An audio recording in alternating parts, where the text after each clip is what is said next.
Hello, and welcome to Learning by Teaching. I'm your host, Henry Nolden, and today we're going to be going over something that I admittedly need a lot of help with. It's something I've read this section 3 or 4 times, and I'm still trying to wrap my head around it. Hopefully, by trying to explain it to you, it makes it more clear to me. We're continuing with Socratic logic, by the way. So, here he is talking about what Peter Kreeft calls the two logics.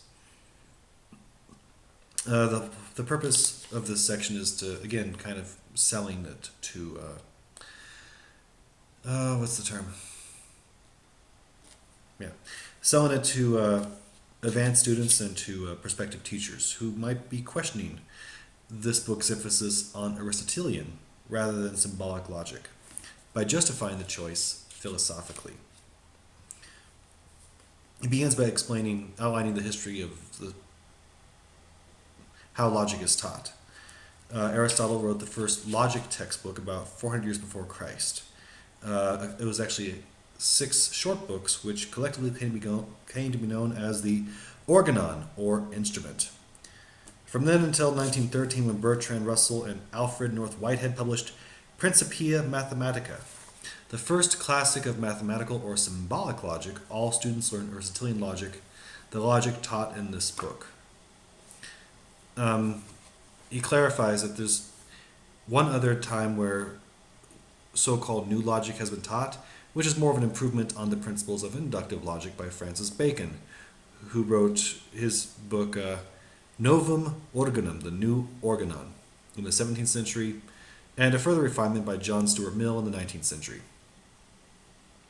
Now, the main difference between inductive and deductive logic is fairly straightforward. If you've ever seen a Sherlock Holmes film, you've seen both types of logic in action. Specifically, induction yields probability, while deduction yields certainty. Pardon the break in the action. I had to stop and get a cup of tea. So the kettle was whistling when I paused the video. So, picking up where we left off. Most logic textbooks use the new mathematical or symbolic logic as like a language system for deductive logic. He clarifies that this is not a new logic in and of itself, but because logical principles are unchangeable, like those of algebra. He compares it more to changing from Roman numerals to Arabic numerals, or writing in longhand to writing in shorthand, which leads into 3 reasons for this change. The new logic is superior to the old when it comes to efficiency in expressing long and complex arguments. Just like Arabic numerals, the ones we use on our day-to-day basis, are superior to Roman numerals, or writing in shorthand is faster than writing in longhand. Which is not to say that this trade-off is without its losses. Longhand is superior to shorthand in some other ways. It is more beautiful and elegant.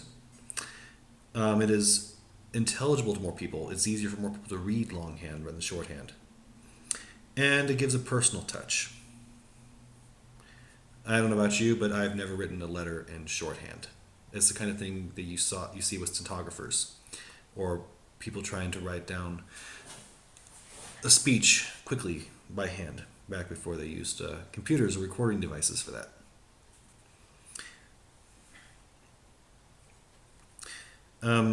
Let's see. Aristotelian logic is superior in this sense that it's more practical for beginners. It's easier for the layman to understand, as opposed to requiring a degree in the subject in order to understand how it works. Let's see, what does he say here?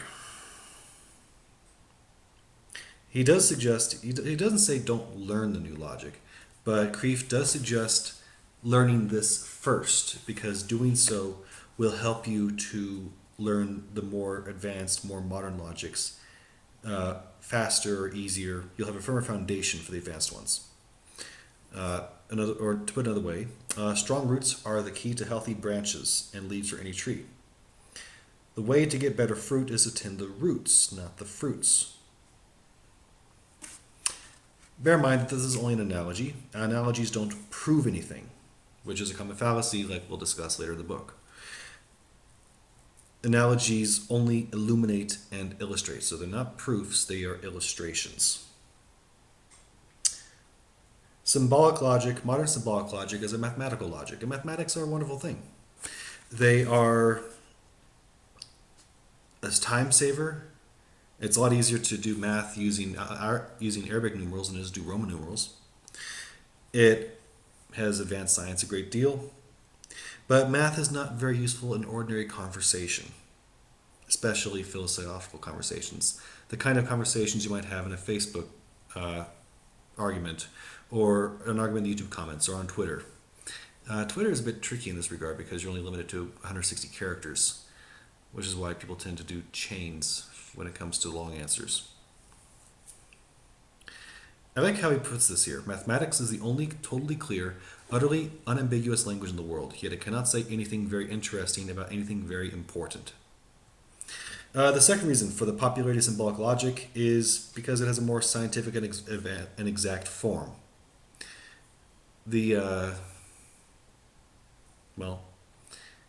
Let's see. He brings up a quote from Ludwig Wittgenstein, probably the most influential philosophical logician of the 20th century, admitting in his book Philosophical Investigations that, quote, because of the basic differences between artificial and natural languages, often such translations between natural language sentences and artificial symbolic language are not even possible in principle, end quote.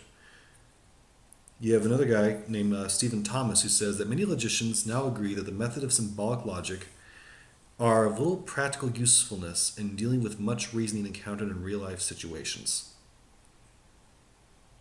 Symbolic logic is useful as a tool of the sciences, but is relatively useless as a tool of philosophy.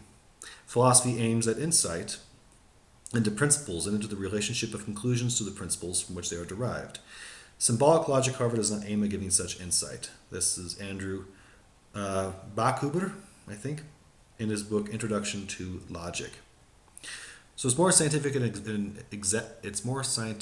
and exact.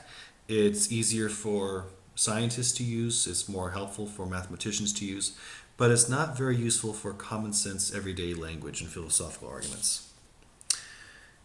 The last reason it's popular, and this has less to do with the form as much as the implications behind it. He calls a very important difference in philosophical belief. The old Aristotelian logic was often scorned by 20th century philosophers because it rests on two commonsensical but unfashionable philosophical presuppositions. It's a lot of big words there. Presuppositions are basically the assumptions that serve as the foundation for it. It's the a priori assumptions. They have to be there, and they're so basic and fundamental that it's difficult, if not outright impossible, to prove them as well. The two ones for Aristotelian logic are, more big words here, epistemological realism and metaphysical realism. These two positions were held by the vast majority of all philosophers for over 2,000 years, roughly from Socrates in the 19th century, and are still held by most ordinary people today, since they seem so commonsensical, but were not held by many of the influential philosophers of the past 3 centuries. So, let's define our terms. Epistemological realism is the belief that the object of human reason, when reason is working naturally and rightly, is objective reality as it really is. That human reason can know objective reality and can sometimes know it with certainty. That when we say 2 apples plus 2 apples must always be 4 apples, or that apples grow on trees, we are saying something true about the universe, not just about how we think or about how we choose to use symbols and words. I'm not sure how to explain it any more simply than that. Kreeft does a good job, I think. But I'll try. Epistemological realism says that some things are really real. Some things are, when we say something is true, it's really true. It's not a matter of opinion. It's not a matter of belief. The reality or truism exists independently of our understanding of it and independently of our belief of it. You don't have to believe in this thing in order for it to be true. Today, many philosophers are skeptical of this belief and call it naive, largely because of two 18th century Enlightenment philosophers, David Hume and Immanuel Kant.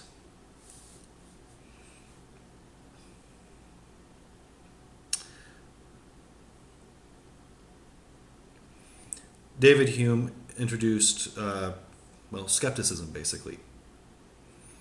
Specifically, he limited the objects of knowledge to our own ideas. He said the only things we could really know for certain are our thoughts about things, rather than the things themselves.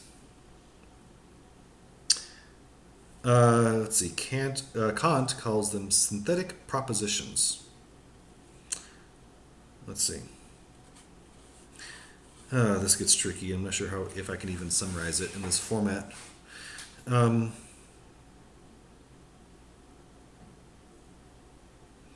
Okay, so Kant tries to limit our ability to know information to our senses, which means that for Kant, our knowledge of things are always particular. For example, these two men are bald.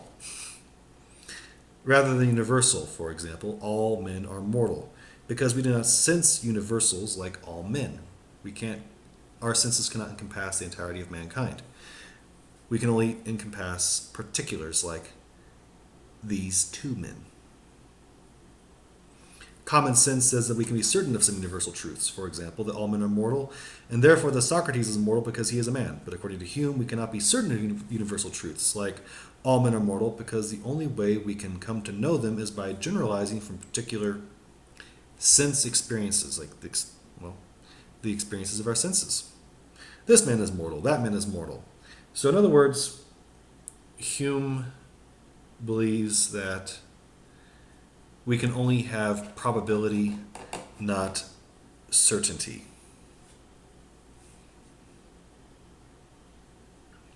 If it is only probably true that all men are mortal, then it is only probably true that Socrates is mortal. Hume's bottom line is skepticism. Kreeft leans into his tendency towards puns with this next line. Kant accepted most of Hume's analysis, but said, in effect, I can't accept your skeptical conclusion. Let's see. He says that human knowledge does not fail to do its job because its job is not to conform to objective reality, but rather to construct or forms reality. So he says knowledge constructs or forms reality as an artist constructs or forms a work of art. The knowing subject determines the known object rather than vice versa. So human knowledge does its job very well, but its job is not to learn what is, but to make what is, to form and structure and impose meaning on it. So if I'm not mistaken here, it sounds like Kant thinks that we can, almost to a certain extent, shape reality by our perception. I could be wrong, but feel free to enlighten me in the comments if I'm getting this wrong.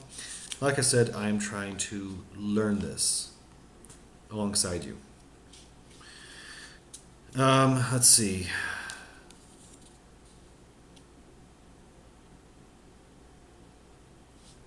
The bottom line for logic is that if you agree with either Hume or Kant, logic becomes the mere manipulation of our symbols, not the principles for a true, orderly knowledge of an ordered world.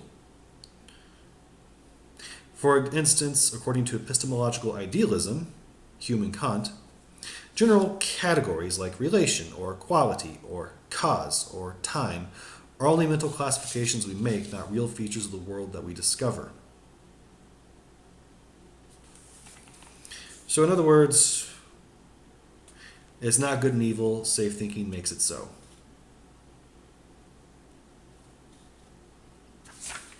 So, skipping ahead a bit.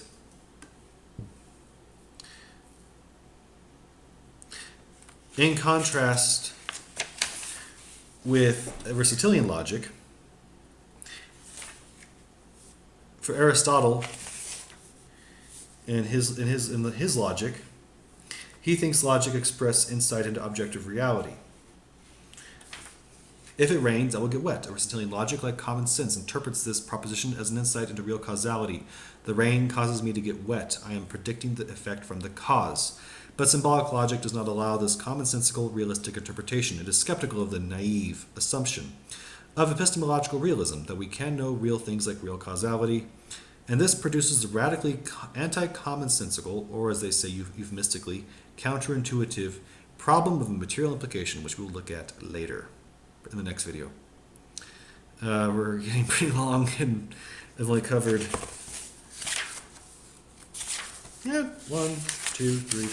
6 pages out of 10 for this, so hopefully just a few more minutes.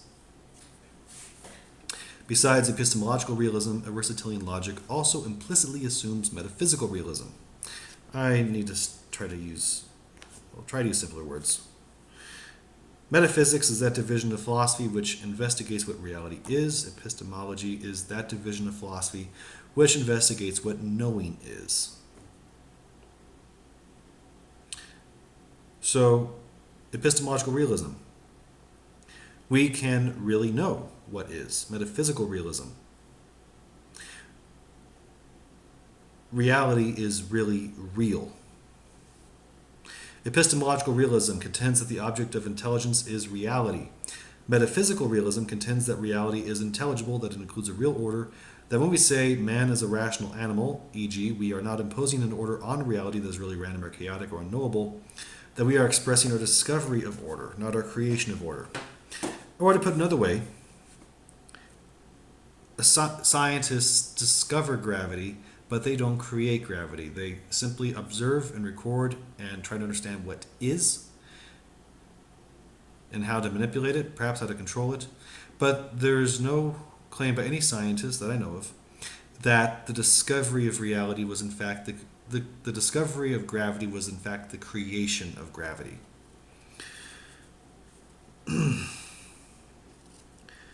Okay. Of course, with Plato, you have a slight issue because Plato thought these universals were real things in and of themselves, the forms theory. For those who haven't heard it, the most widely used analogy is that of a chair, or example is that of a chair. There are hundreds, thousands, maybe millions of different types of chairs. Plato assumed that there was in some abstract reality, there was some absolute chair whose chairness defined all other chairs, regardless of how they looked, how they were built, what they were made from. As long as they shared certain qualities, they could be universally recognized and utilized as a chair. Okay. Aristotle thought more commonsensically that they were real aspects of things which we mentally abstracted from reality. The opposite of realism is nominalism, the belief that universals are only man-made nomini, names, created by William of Ockham, whom Kreeft says is usually credited or debited with being the founder of nominalism.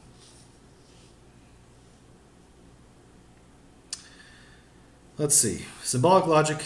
So in other words, symbolic logic is more attractive to modern philosophers because it ties more into Hume and Kant's what was the term?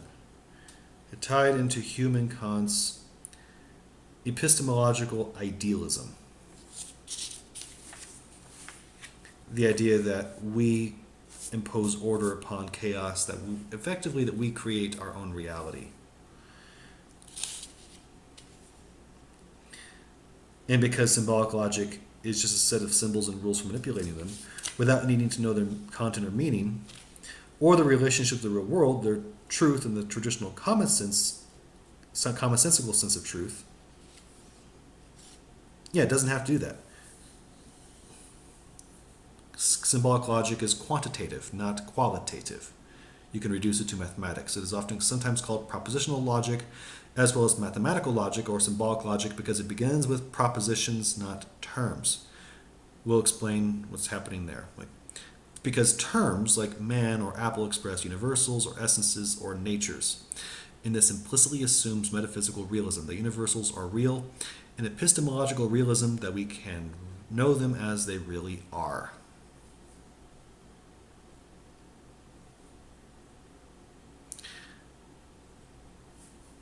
So Aristotelian logic, in Kreeft's mind, is commonsensical. It's more realistic. He doesn't think it's naive at all, unlike many modern philosophers. Is it too naive to assume that we know what an apple is? The new logic has no means of saying, it even prevents us from saying what anything is.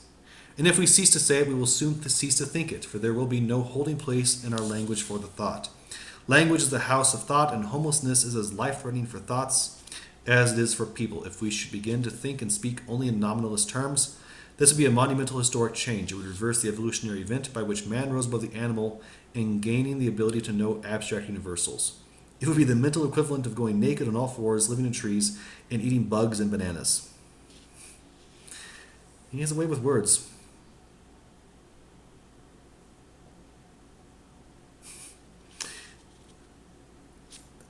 Am I just going to end up reading this whole book for you guys? I hope not.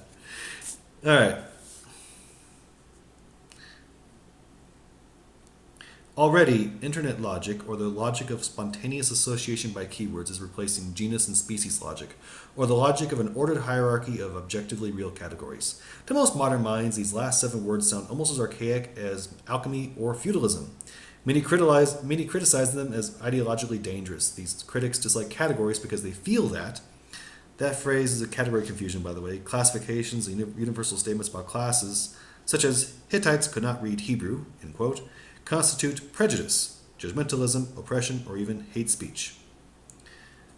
Logic and social change are not unrelated. Not only are logicians, but also our society no longer thinks primarily about the fundamental metaphysical question, the question of what things are, the question of the nature of things. Instead, we think about how we feel about things, about how we can use them, how we see them behave, how they work, how we change them, or how we can predict and control the behavior by technology. But all this does not raise us above the animal level in kind, only in degree. The higher animals, too, have feelings and things to use, and sight and action, and even a kind of technology of behavior prediction and control. For the art of hunting is the art of predicting and controlling the behavior of other animals. What then do we have that no mere animal has? The thing that many modern philosophers vilify: abstraction. We have the power to abstract and understand universals. This is the thing traditional logic is founded on, and this is the thing symbolic logic ignores or denies.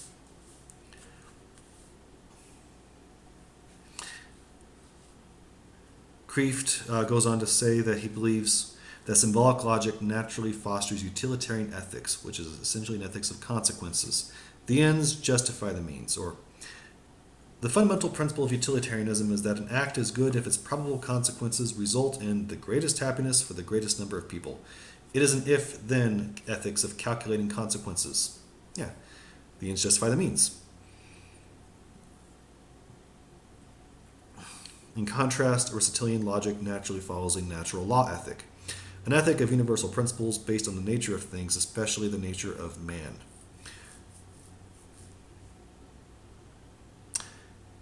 Interesting. This is... Let's see.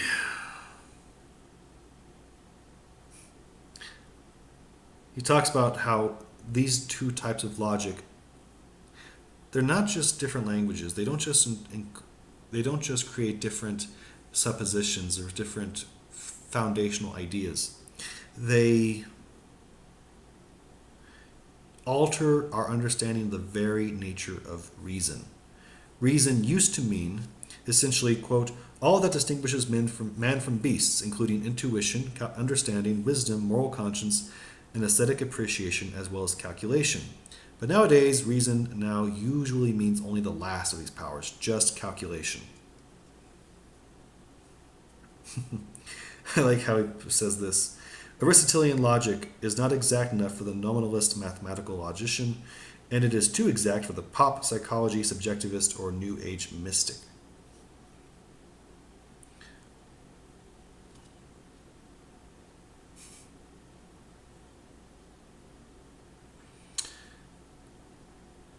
Let's see.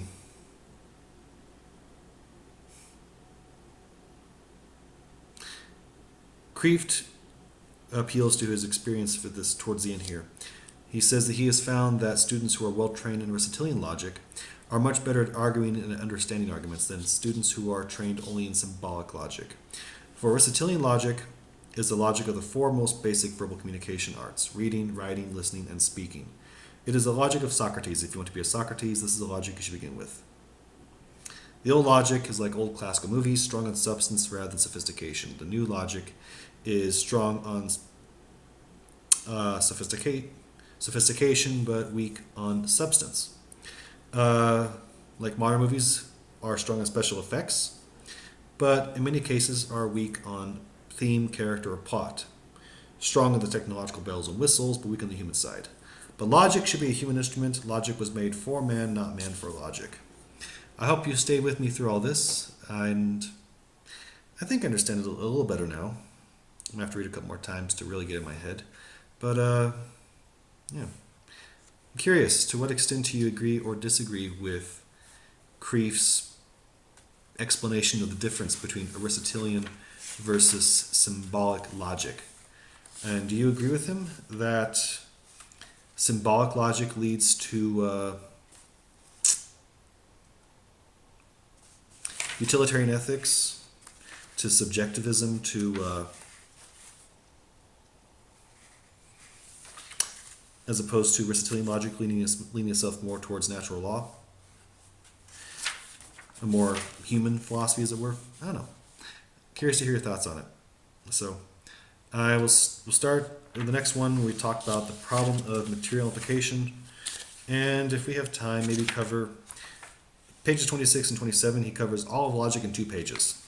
So, hope to see you there. Take care.